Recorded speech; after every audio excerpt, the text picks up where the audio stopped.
سلام، خیلی خوش اومد به یه ویدیو دیگه. الان به نظرتون فکر کنم من چاق شده، دهنم گشاد شده.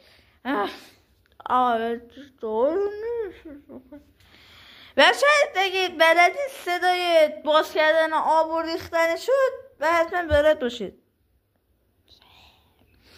مثلا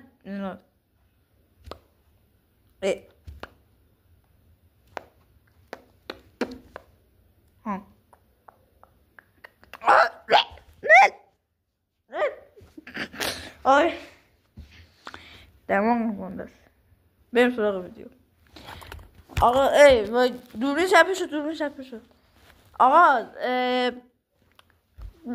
شما اگه بلد باشین بیشتر شما کارافلر هستین و میدونم کارافلر خوبی هم هستین و گانلژن زیادی و متیکای زیادی دارید. پس اگه لایک و سابسکرایب و زنگوله یادتون نره، من یه لایک واسه شما میذارم، شما بیاین با هم بنویسین تو کامنت ها دوئل بزنیم. خداحافظ.